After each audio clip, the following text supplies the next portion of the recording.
Hello friends, Gayatri క్రియేషన్కు స్వాగతం. గాయత్రి క్రియేషన్లో ఈరోజు మనం గాడిద జోస్యం అనే ఒక పాత కథ గురించి చెప్పుకోబోతున్నామండి.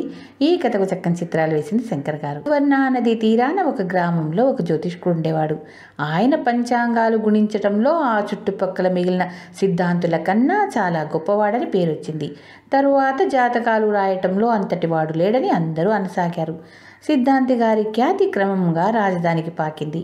అక్కడ ఉండే రాజోద్యోగులంతా కలిసి ఆయనను పట్టుబట్టి రాజధానికి రప్పించారు. కొద్ది కాలంలోనే సిద్ధాంతి గారికి రాజాశ్రమం కూడా దొరికింది. ఆయన చెప్పిన జోస్యానికి తిరుగు ఉండేది కాదు.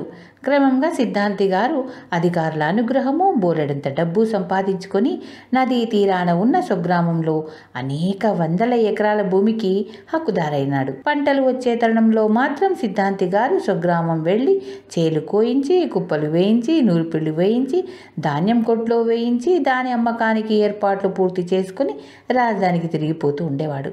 ఒక ఏడు ఈ విధంగా తన గ్రామం వెళ్ళాడు. పొలాన్ని నూర్చి ధాన్యమంతా పొలంలోనే రాసిపోశాడు. మధ్యాహ్నం భోజనమయ్యాక ఒక కునుకు తీసి లేచి సిద్ధాంతి గారు చల్లగాలికి వసారాలోనికి వచ్చి కూర్చున్నాడు.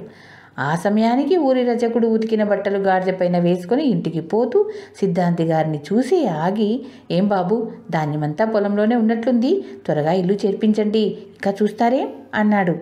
"చేర్పిస్తాను, ఇప్పుడేం తొందర వచ్చిందిరా" అన్నాడు సిద్ధాంతి గారు నెమ్మదిగా. "తొందరగాకేముందండి, ఇంకో గంటలో తుఫాను ముంచుకొస్తుంటేను" అన్నాడు రజకుడు ఆదుర్దాగా.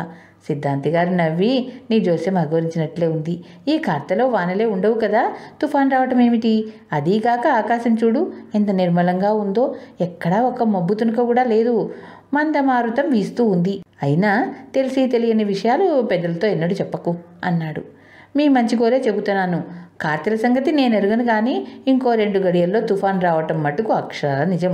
వెంటనే బళ్లను పొలానికి తోలించి ఒక్క గింజ దిగబడకుండా ధాన్యమంతా ఇంటికి తెప్పించుకోండి, లేకపోతే బంగారం వంటి పంట నిష్కారణంగా పాడైపోతుంది" అంటూ వాడు తన గాడిదను గట్టిగా అదిలించి ముందుకు సాగిపోయాడు. సిద్ధాంతి గారు వాడి అమాయకత్వానికి నవ్వుకుంటూ మళ్ళీ ఒకసారి ఆకాశాన్ని కలిగి చూశాడు. పడమటగా చిటికన వేలంత మబ్బు ఒకటి కనిపించింది. మరి కాసేపటికల్లా అడవి ఏనుగుల మందలాగా కారు మేఘాలు వాయు వేగంతో అన్ని వైపుల నుంచి వచ్చి కమ్ముకున్నాయి. సూర్యుడు ఎక్కడ ఉన్నది తెలియటం లేదు. ప్రపంచం చీకటైనట్టు అయిపోయింది. పెద్ద పెద్ద మాన్లు కూకటి వేళ్లతో సహా పెకిరించగల హోరుగాలి రాసాగింది. ఆకాశాన ఉరుములు మెరుపులు సాగి వాన ప్రారంభమైంది. సిద్ధాంతి గారికి ఏం చేయాలో తోచలేదు.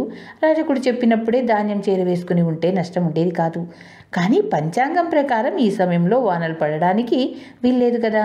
సిద్ధాంతి గారి వాడి మాటలను ఏమాత్రం లక్ష్య పెట్టలేదు. అన్నట్లు ఈ తుఫాను వస్తుందని రజకుడికి గంట కిందటే ఎలా తెలిసింది అని సిద్ధాంతి గారు ఆశ్చర్యపడ్డాడు. తుఫాను కాస్త తగ్గగానే ఆయన రజకుడి ఇంటికి పరిగెత్తుకుంటూ వెళ్ళి, "ఒరేయ్, నువ్వు చెప్పినట్లే చిత్రంగా వానొచ్చిందే, నీకు తప్పక జోస్యం తెలిసిండాలి, ఎవరి దగ్గర నేర్చుకున్నావురా" అని అడిగాడు. "మరెవరో కాదు బాబుగారు, నా గాడిద నాకు జోస్యం చెప్తుంది. కానీ దాని ముందు పంచాంగాలు పనికిరావు. ఇంకో 3-4 గడియల్లో వాన రాబోతుందనగా దాని వంటి మీద రోమాలన్నీ నిలబడతాయి. అది చెవులు కళ్ళు పైకెత్తి తిప్పి మనకు వినపడని వాన కోసం ఆలకిస్తుంది. తర్వాత తోక ముడిచి అటు ఇటు చిందులు తొక్కుతుంది. దాని జోస్యానికి తిరుగులేదు బాబు" అన్నాడు రజకుడు.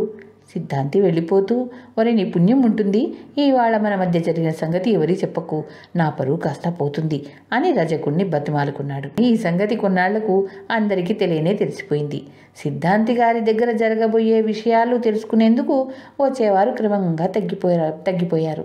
ఇలాంటివే కొన్ని పక్షులు జంతువులు కూడా తుఫాన్ను వానలను పసిగడతాయంట. మీకు తెలిసే ఉంటుంది కదా. ధన్యవాదాలు. చివరిగా మీకో మాట, నా ఛానల్లోని కథలు మరియు వంటలు మీకు నచ్చినట్టయితే ఓ లైక్ చేయండి. మీ బంధువులకు, స్నేహితులకు, తెలిసిన వాళ్లకు షేర్ చేయండి. మరిన్ని టేస్టీ వంటల కోసం, మరిన్ని మంచి మంచి కథల కోసం గాయత్రి క్రియేషన్ సబ్స్క్రైబ్ చేసుకోండి. ధన్యవాదాలు.